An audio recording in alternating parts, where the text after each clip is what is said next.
The following is a presentation of the Matt Talk Podcast Network. It's time to go on the mat. The Cedar Valley's longest-running radio show devoted entirely to wrestling. Brought to you by Rolling Ford and the National Wrestling Hall of Fame Dan Gable Museum on 1650 The Fan.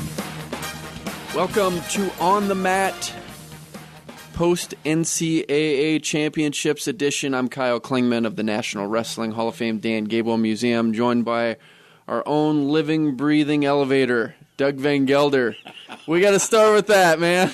There's no way we go with any other direction than what happened on the final session with you in the elevator. I'll prime you up. Go ahead. Go from there. You want me to tell the whole story well, myself? Yeah, go ahead.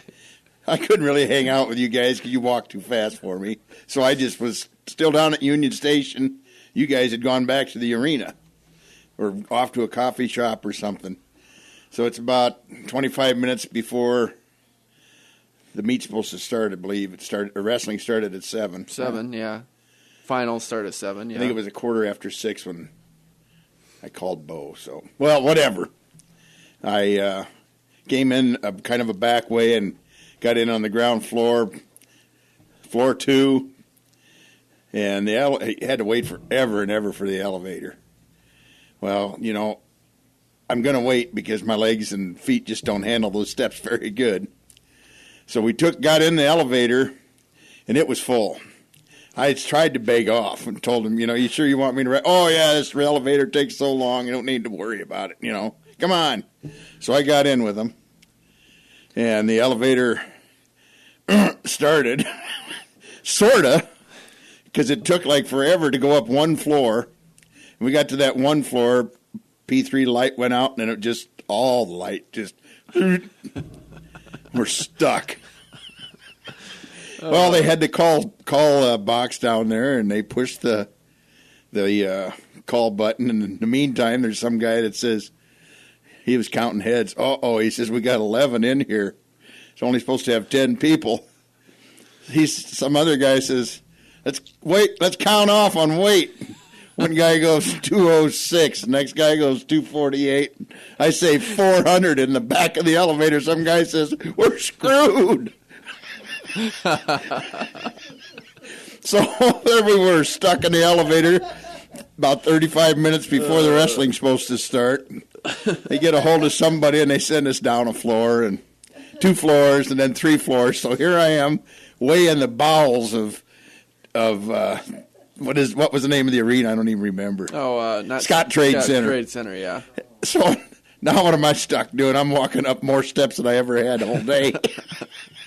So, oh my gosh! Well, finally got up there, and it was fun. Well, when I got the text from your son Seth that you were stuck, it just didn't surprise me. It just was one of those things where you just shake your head and you just say, "I know." I seem to get myself in a lot of predicaments sometimes. This is what it's all a part of. But hey, what a tournament it was! I thought across the board, the wrestling from an entertainment point of view was outstanding. Highlighted for me by the quarterfinal round. I thought that round was top notch.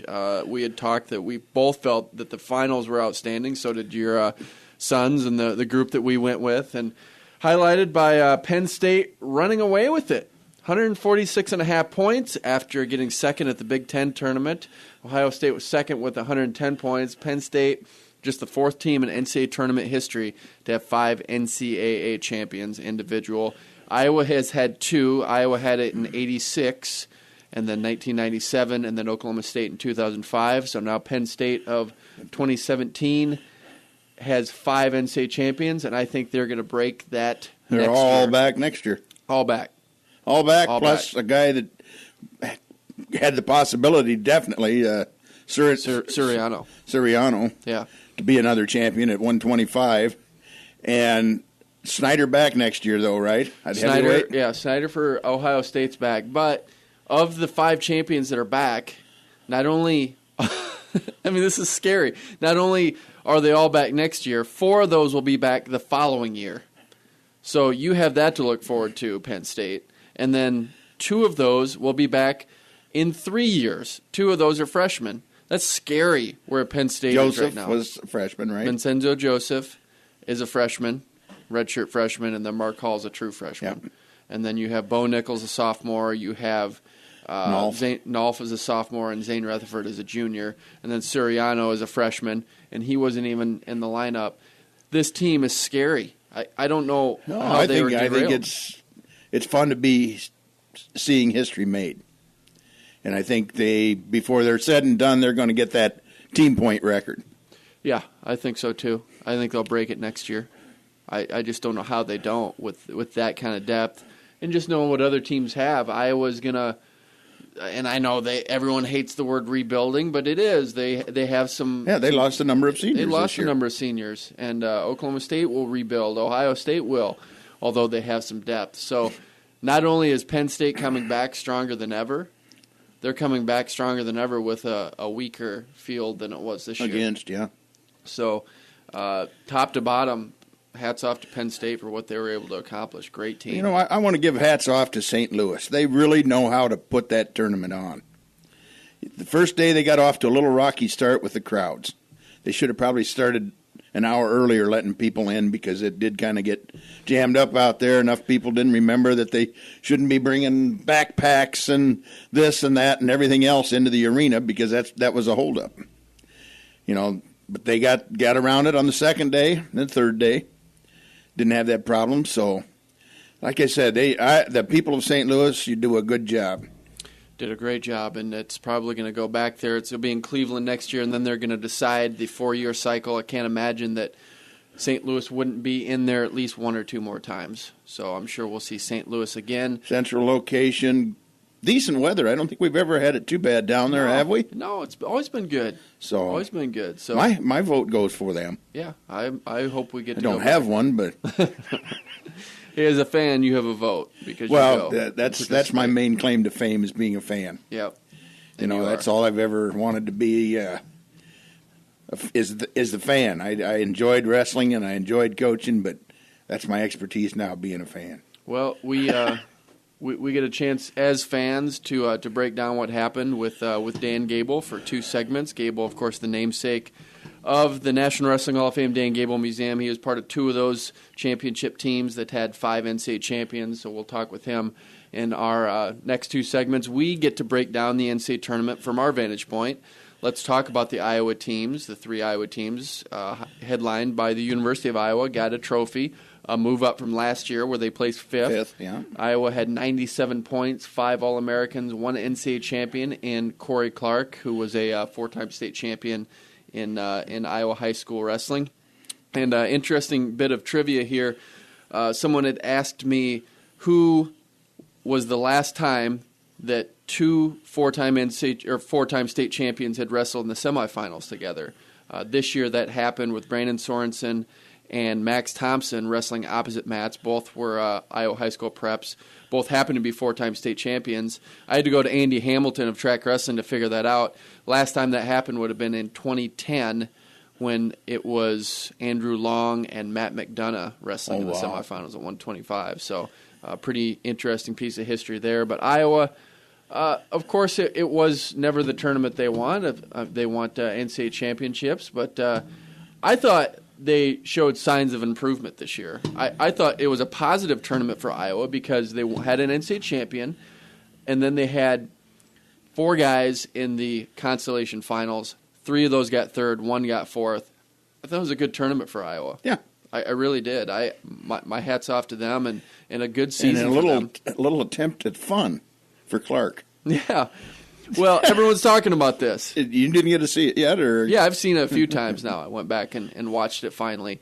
But Corey Clark tosses Terry Brands, and you can verbally see him saying, "Throw me, throw me, throw me." And Corey Clark said initially I didn't want to throw him, and then he locked up and threw Terry Brands. So a great moment. I think that was an attempt to show that, yes, we can have fun at Iowa wrestling, too. Because my wife noticed this, watching it at home on TV, that every one of the Penn State kids had in their statements, it was fun. Mm-hmm. Fun. She said every one of them. They all did. You're right about that. And it's like, wow, okay. I get it. There's a difference in the attitude, And I think the brands have caught on to that too, and I think that was an attempt to show that, yeah, we can have fun at Iowa. Yeah. I agree with your assessment. I can't say it better than what you did. That was very well put. So Iowa did have fun winning a championship there with Corey Clark. Yep. He went out, had a bad shoulder injury, and really faced some adversity this year and really came through in the clutch and won it. So congratulations to him on a big matchup against a guy who was at Iowa for a while, and Seth Gross. Transferred to South Dakota State and went there, got in some trouble at Iowa, and transferred away. That was a darn good finals. It was. That was a good, not only that match, match, but the entire finals was good. Going down the line, Northern Iowa, 2 All-Americans, a 5th-place finish in Max Thompson, and a 7th-place finish for Drew Foster. Northern Iowa places 18th overall, probably exactly where I had them in my mind, where they would finish. 2 All-Americans, I thought about that range. I didn't feel confident with Dylan Peters being an All-American, just given his injuries. Well, yeah. Nothing against him at all. Saturday when we were discussing that, I said that was my favorite match was with Dylan when he was down 6-0, came back and won 8-7. Yeah. And you could just tell the body, the mind wanted it, but the body just wouldn't do it. Yeah, and I saw a level of competitiveness out of Dylan Peters that was pretty impressive because he could have given up because not only did nobody could have blamed him. Well, yeah, but he got pinned in the first match. Yep. And then he had a pigtail consolation match. So he was that unlucky wrestler to be in the pigtail match. It'd be easy to just say, I'm a senior, I'm beat up, I don't want to go through this anymore, just kind of pack it in. He didn't. He fought tooth and nail right to the end, so my hat's off to Dylan Peters. He got beaten in the first round, right, by the eventual champion.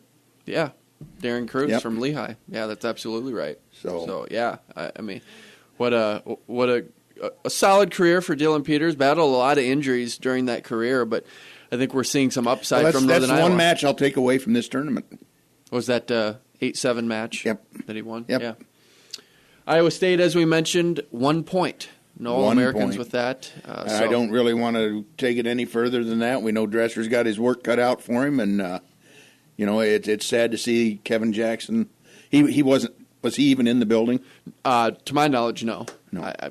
I'm assuming he was not, given that he wasn't part of the coaching staff anymore, and just decided to take a step away. But Iowa State had 1 point, so you're right. They have a lot of building to do, and we'll see what happens there. And I think that's really a fun storyline for wrestling the next 5 years. Is where does Iowa State end up when we're talking about this in 5 years? Where are they? Are they a trophy team in 5 years? Is it possible that they get back in the hunt right away? I don't know. I think it takes time. I do. I think even looking at Northern Iowa, it takes time to build. He had a pretty meteoric climb at Virginia Tech. Yeah, so and always solid seasons. Yeah, maybe we'll see. I think Jackson left him some good recruits if they stick around. Yeah, and there was an article about that. That was what he was doing in advance of the tournament, is talking to those guys, wanting them to stay at Iowa State and be part of the program. So if he can retain some of those, I think there's some really positive things for Iowa State on the horizon.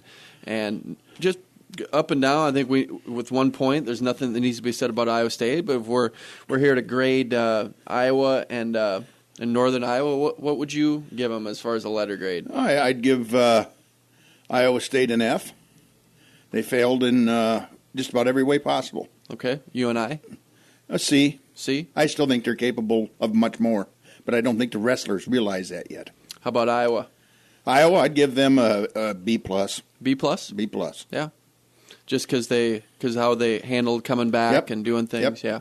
And I think even looking at the last couple of years, I think they kind of faltered even in the consolation, didn't place high. I think that's the Iowa of old where they were able to come through and have a nice consolation round, and that's a mark of a good program, is when you're able to come back and get third place or be in that consolation finals.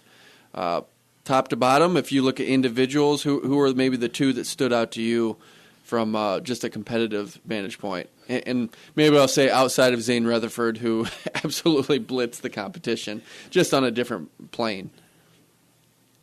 Well, the Gabe Dean and Bo Nickel match, that was, boy, it was a kind of a screwy thing. I think Dean could have protested that if he'd have been allowed to, but I guess they had used up their, because I thought he had control of the guy on his, Bo Nickel, on his back. You know, if you look at that match, it's right there, but they couldn't protest it because they are limited in the number of protests they can file, right? Yeah, they have 3. Yep, if you qualify 7 to 10, you have 3 throughout the tournament, unless it gets overturned, and then you get to keep it. If you protest and they say you were right, you get to keep that. I saw Gabe Dean look back to his coach, you know, but there was nothing left. Couldn't protest it. I think if you went back and everybody looked at that match, you'd see Bo Nickel on his back with Gabe Dean in control. Yeah. So Gabe Dean has a chance at history. He was a 2-timer going into that, misses on being a 3-time NCAA champion. Now Bo Nickel, who actually got 3rd at the Big Tens, comes in and gets his first NCAA championship as a sophomore after getting 2nd last year at 174. We got to mention Zane Rutherford, though. Call him the Zane train, whatever you want. Tech fall 19-2 in the first round. Tech fall 16-0 in the second round. Tech fall 19-2 in the third round, or the quarterfinals. Fall in the semis, 2-37, and then a Tech fall in the finals, 18-2. Wow. That's incredible.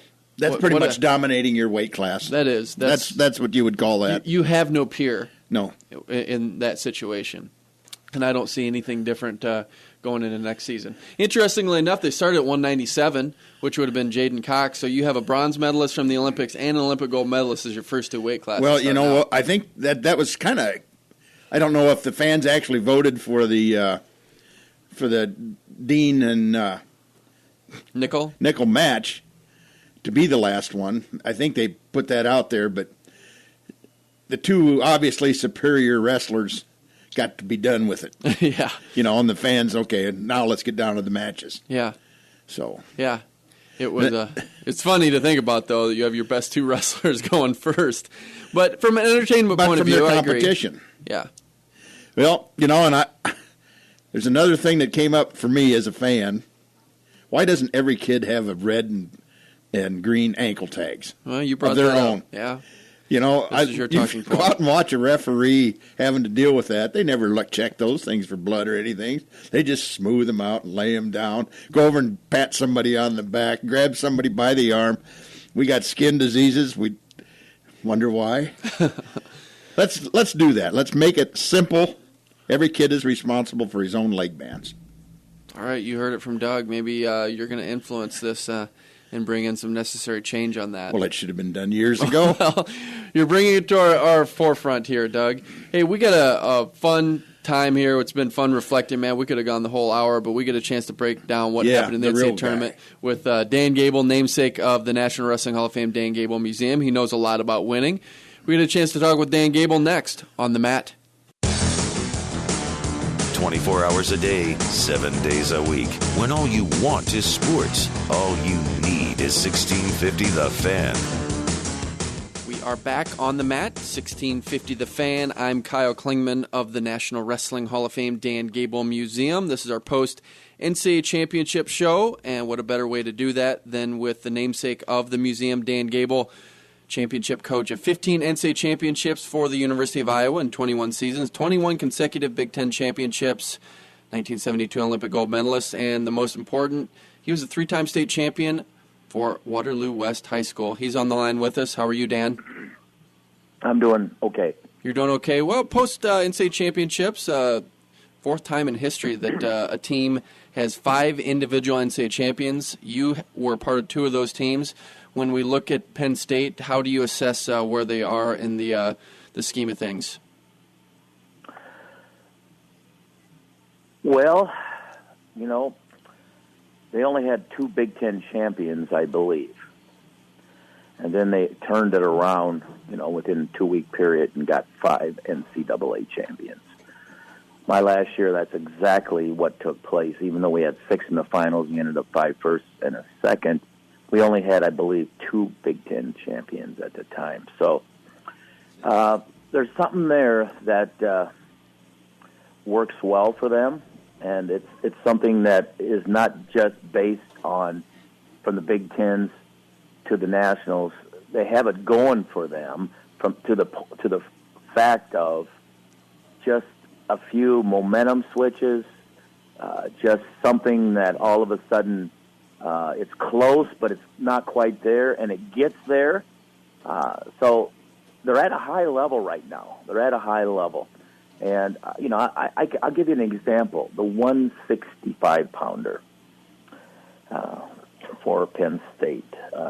I'm not sure. He was probably third. Yeah, third seed. But, I mean, he was probably third in the Big Ten. Yeah. That's what I'm thinking. Joseph? Yep. Yeah. So, anyway, I don't think he thought he was going to win the national title. Now I know that Penn State, Cale Sanderson, Joseph, they could tell me different. But, this is just one man's opinion. And, I think what he did was he actually built the mentality year-round. I saw him wrestling earlier. There were some hesitations in his matches. And then all of a sudden, he was getting a little better. Not that much better, but he was making improvements. And then all of a sudden, he still has a little doubt in his mind, even at the Big Tens. And then at the Nationals, he's made 2 more weeks progress, which that's what good teams do. And then all of a sudden, in a match during the tournament, when, he all of a sudden figured it out. I think it was his quarterfinal match. This is how I kind of determine things. I think it was against Missouri, a guy named Lewis. And the quarterfinal match, and all of a sudden, he was getting handled. I mean, he got taken down, he got ridden, but he kept coming, kept working.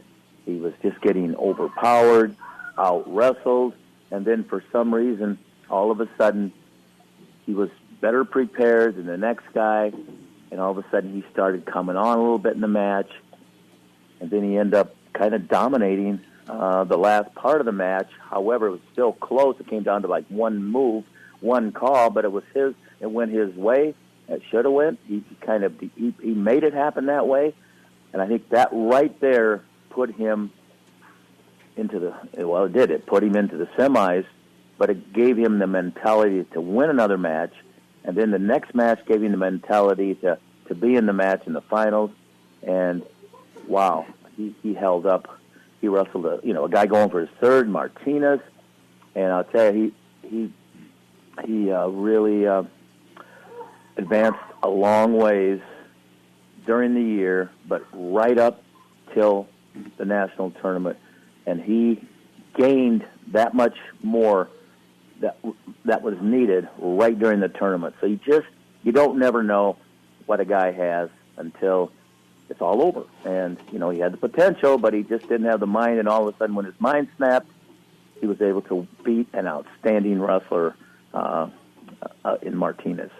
We are on the mat with museum namesake Dan Gable. We are talking about the NCAA championships that were, and Cale Sanderson is the head coach of a team now that has 5 individual NCAA champions. They've won 6 out of the last 7 NCAA tournaments. When you look at Cale Sanderson and the Penn State juggernaut, how does your coaching philosophy compare to Cale Sanderson's coaching philosophy, if they do? I really haven't watched him coach. I haven't been in his room and watched the whole practice, and, you need more than that. But obviously, it's there's some similarities, obviously, in terms of the mind, how much they are actually, what they're throwing out there. I mean, they're not just doing, one move or 2 moves. Each guy's doing the moves that he can do. I mean, I just gave you an example in Joseph, and, I don't know when I saw him before, I didn't really see him do a lot of inside trips, but I think at the national tournament I saw him do 2 or 3 that, maybe it just developed, or maybe he didn't have the confidence to throw it. It's one of these things. So 49-pounder for Penn State, 57-pounder Nault for Penn State. they're goers. They throw a lot of things at you. They're the kind of guys that, for me as a coach, that's where I set my heights. That's where I set my mark. And my mark is actually above them to be able to beat them. And so they motivate me. I know they got some young guys also that are coming back. Hall, and that's at 74. And then, then at 84, they got Nickel coming back just as, I think as maybe a junior. Those guys, they're the champs. They look beatable from a standpoint, that, they make a few mistakes, but at the same time, all 5 of them won. And, so I'm shooting for the best wrestler on their team, which would be probably Nolf, and the 49-pounder, which is, he's, he's got Sorensen's number right now, but yet Sorensen from Iowa took him all the way to double overtime. It's Rutherford, and they're both back, and so I'd gauge my practices, I think, by beating Rutherford in my future, and so that means not just Sorensen has a chance to win, a good chance, but every other guy in the team is wrestling at a level of intensity, of authority, of mental preparation that the whole team is going to be, moving forth up at that level that's the highest there is. So, I think that's what Coach Brands is, really trying to do in the future. I've been reading the paper the last couple days, and it seems to me like he's diagnosing pretty well, what's has taken place individually, what needs to be taking place in the future. And I read today where he said that our team is not as good in scrambling situations, as they need to be, because they lost some really tough matchups from a standpoint of they were in a position to win, but the other guy won. He took the move away from us, or he just out-scrambled us, like in Gilman's match, in a couple situations there to win. And so, those types of things, if you can actually pinpoint them, then I think you can actually make the adjustments, in the practices with certain things. And so I think the first thing is really admitting some things need to be not really necessarily changed, but added to the practices. And the things I've been reading have been pretty good, but it's just like anything else. There's a culture, and to get that to change, to become normal, it takes a long time. So Penn State's on a roll. They're on a roll, a good one. But as the person responsible for wrestling's greatest dynasty, and you see Penn State making a run at some of your history, how do you internalize that? How do you view that as someone who has that legacy? I don't even look at that. I never have. I didn't get there by looking at it. And right now, it's just there. And if it happens to be threatened, which is, I don't really think the term is threatened. If it happens to be bettered, it's because that's the way what needs to be done. I mean, this year, Coach Siddon's my high school coach, my great high school coach. I think got tied by Brad Smith from Lisbon. And, I don't look at it in any way that he's going to overshadow or he's going to overtake. It's just a matter of history from a standpoint of somebody's in there working hard and they're just doing things a pretty good way. So, well, you wrestle at Iowa State, and there's going to be a new coach there in Kevin Dresser, who you coached in college. Where does that program need to go to get to where they need to be, where they're competing for an NCAA championship? What does that journey look like for Kevin Dresser? Well, you got to go back, and I got to look at my history from a standpoint of how the University of Iowa Hawkeyes all of a sudden came into prominence.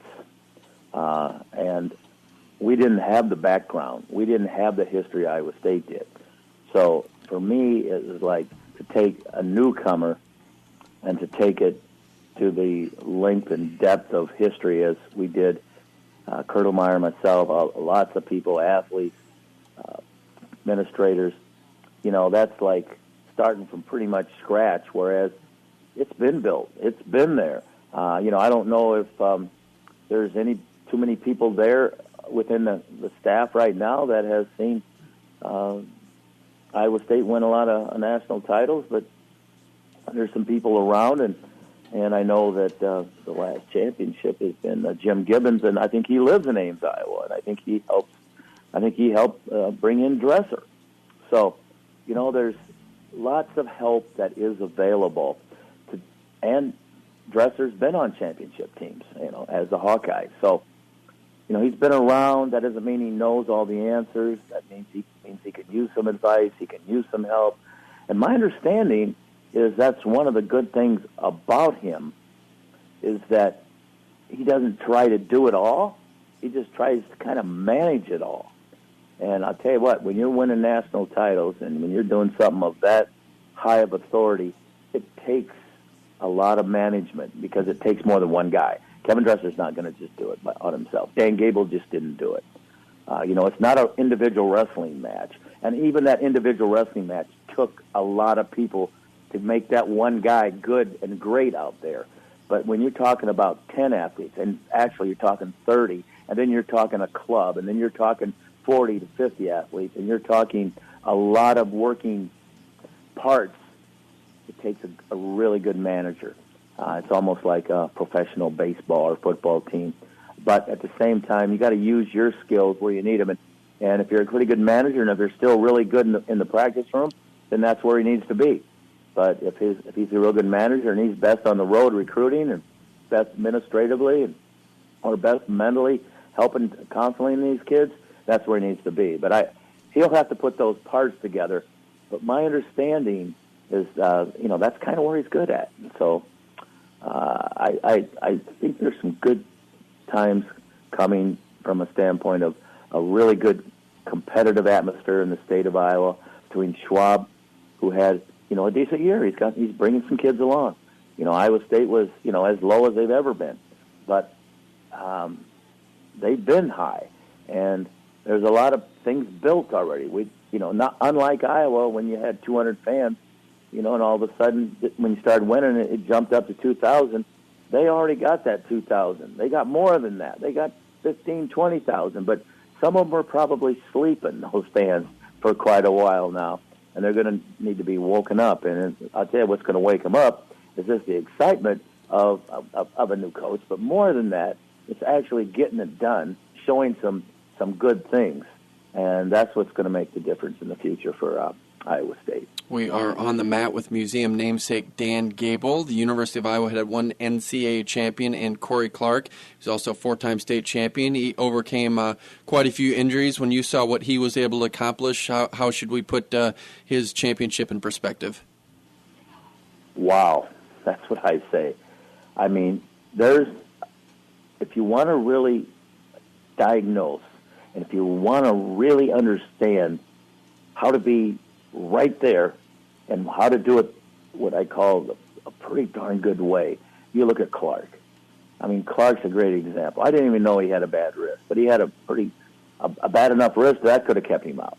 But I just knew his shoulder was dislocating a few times, and it's tough to wrestle with a shoulder that isn't stable. And I mean one that especially if your style puts you in a position that your injury is very prevalent. So they worked with him. I mean, they did some great things for that guy.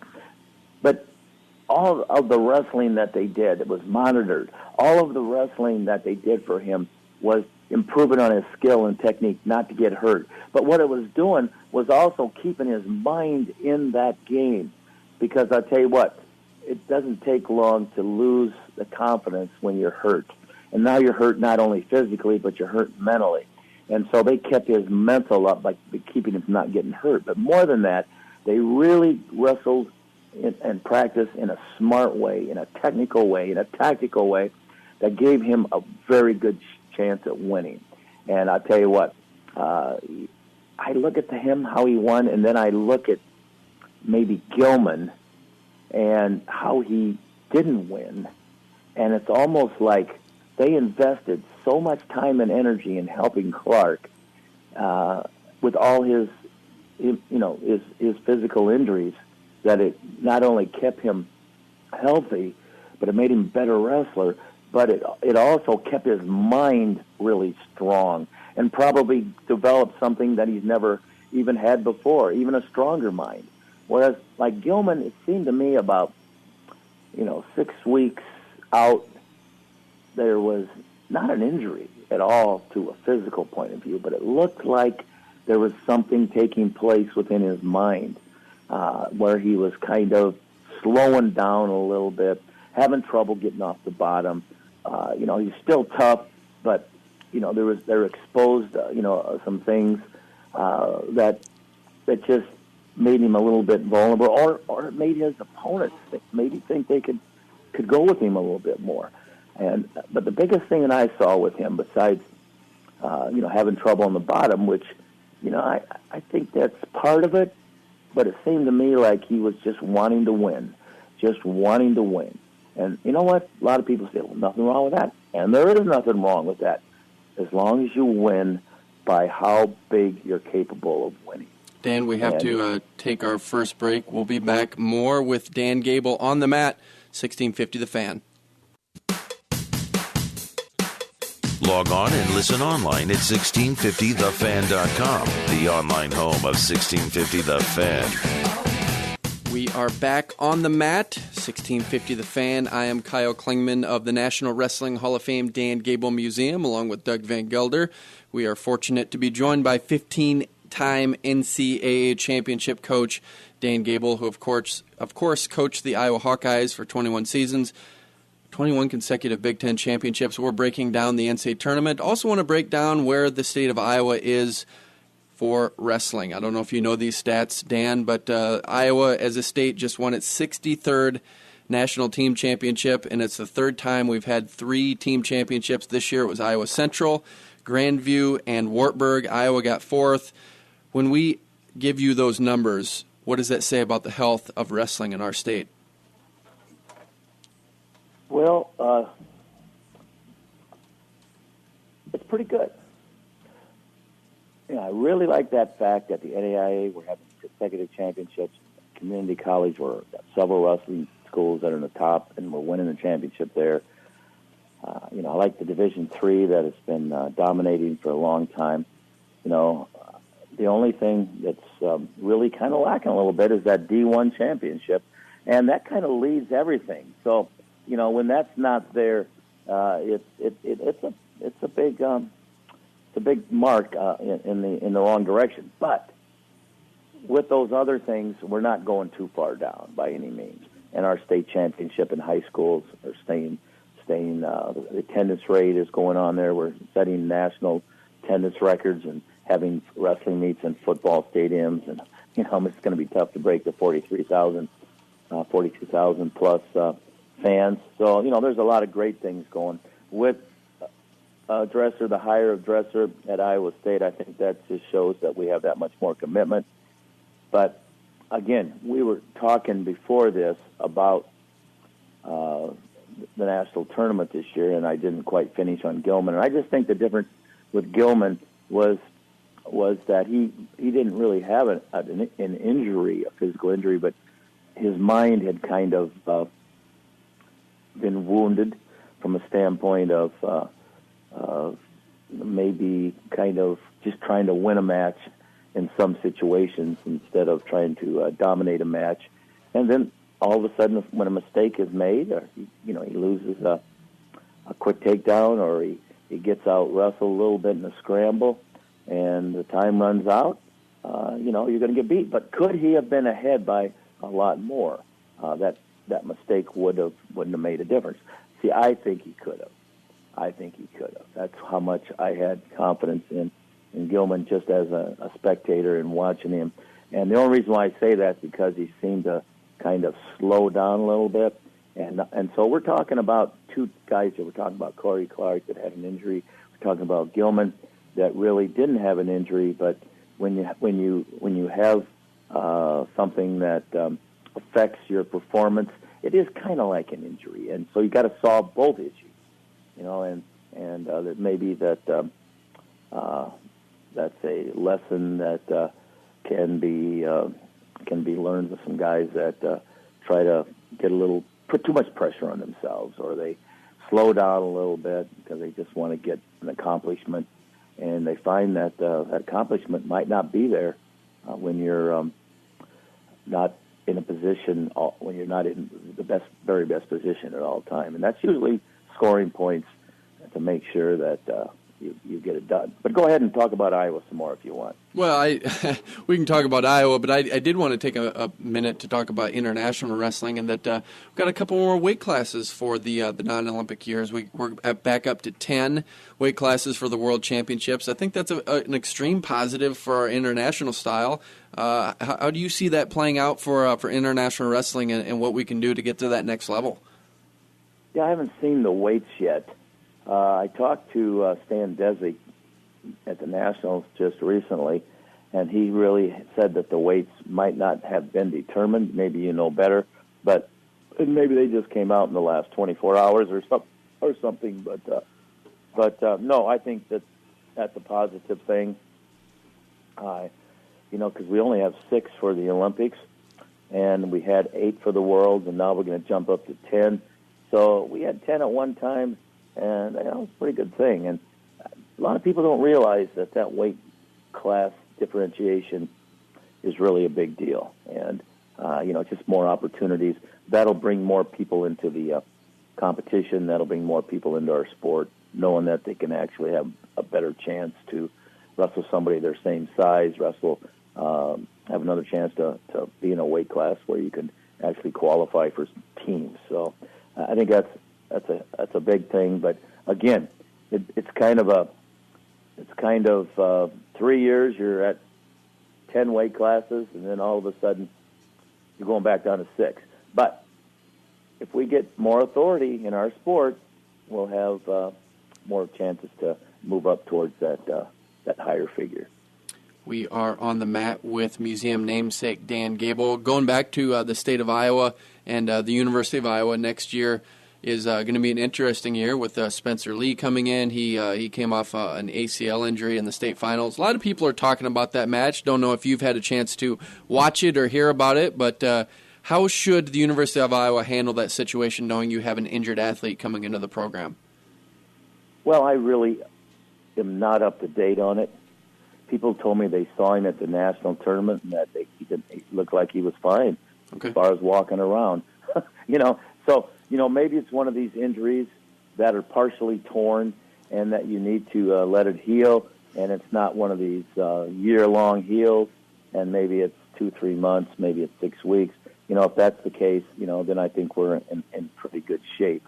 It's kind of funny that we've had to go to Pennsylvania a little bit, and we have this guy named Jody Strittmatter that wrestled for the Hawkeyes, and he's a Pennsylvania, and he runs a club there in Pittsburgh that we've been, kind of going in there, and he loves the Hawkeyes, and he has sent some of his guys to Penn State and other places, but we're getting quite a few of them. I think Kemmer, and Spencer Lee, and then we got a couple more coming in, and another one already here.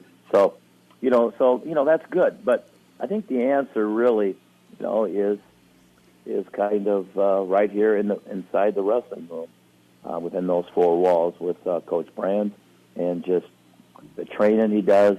And there's a team of 35, and it's not just about the 10 that represent us. It's about all 30 of them, and all 30 of them, trying to be ready to go. And, like you said, we lost some scrambles, so that may open up some eyes in terms of how they actually practice, how they finish, how they escape. Gilman actually, when he got beat, he was having a little bit of trouble getting out in the bottom.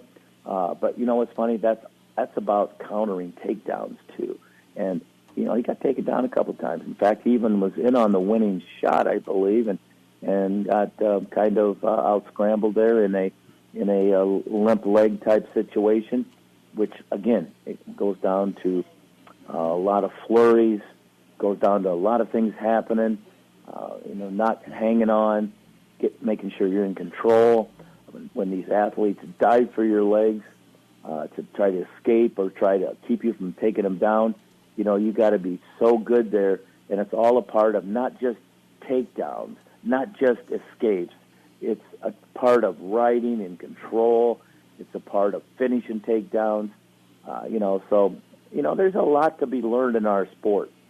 And when you don't have an area that you're really solid in, even though you need to be good on your feet and you need to be good on the bottom, but if you lack a little bit in there, it usually comes down and shows right in the toughest of times. And so I think you need a lot of skills. You need a lot of skills. We are on the mat. We are on the mat with Dan Gable, namesake of the National Wrestling Hall of Fame Dan Gable Museum. Just overall impressions of the national tournament. You got to see it from a fan's point of view, watching the tournament, and then you were busy between sessions. What did we learn? What did you learn about where wrestling is right now? Oh, we got a great product.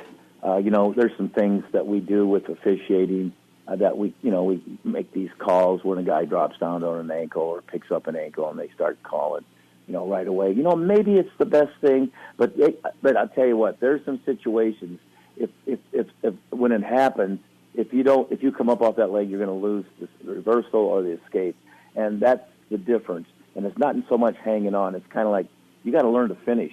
And if that's going to stay the rule, then you're going to really even be better than ever in terms of those escapes and those finishes and those little things. So I thought it was a great national tournament from a standpoint of having a good time. They're putting on a good show. Obviously, we can always do a little better, but St. Louis did a great job. And, I think we're working at it a little bit more, and we're getting spread east to west, north to south. And that's why when you say I'm the namesake of the Dan Gable Museum, that's why it's so important right now, because we're in a renovation process at that museum, is to put in the best darn museum that we can put in there. Not only the training center, which is unusual for most museums.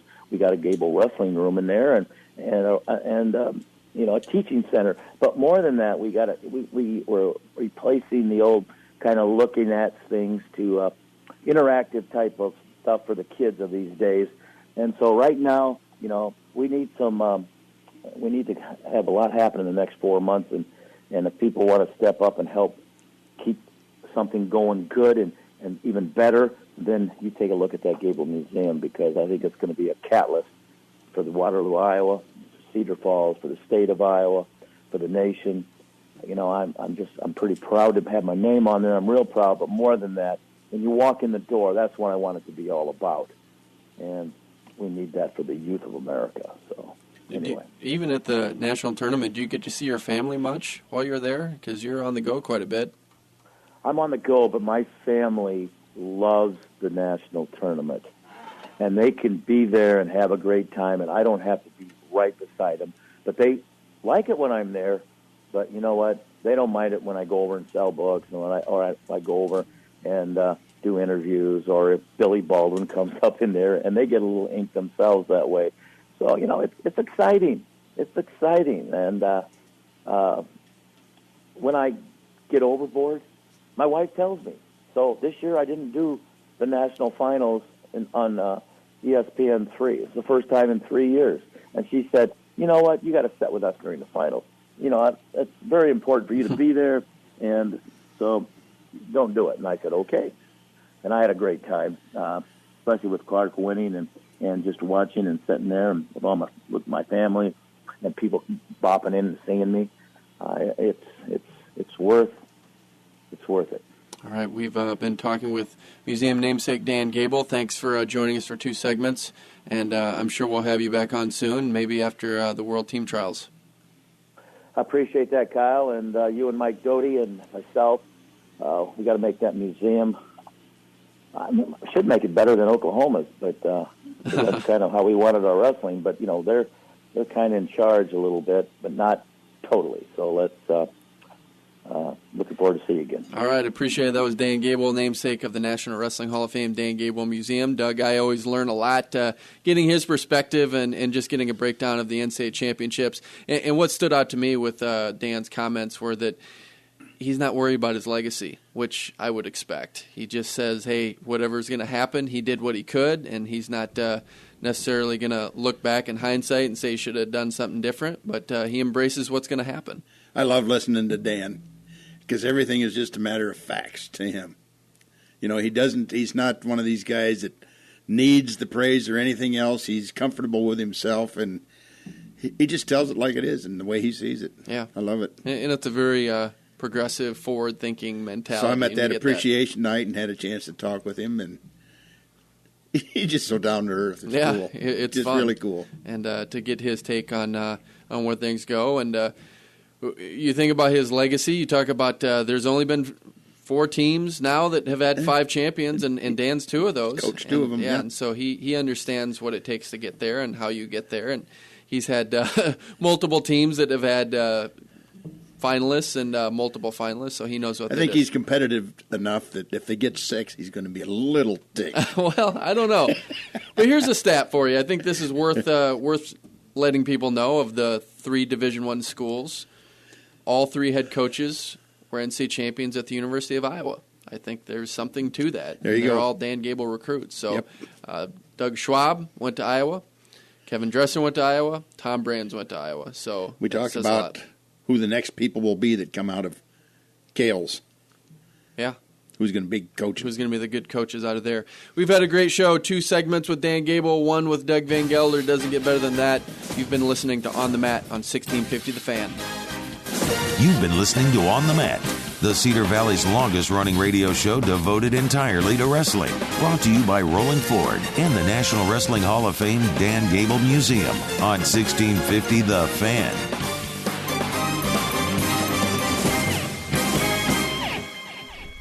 This show is part of the Matt Talk Podcast Network. For more wrestling podcasts, head over to MattTalkOnline.com.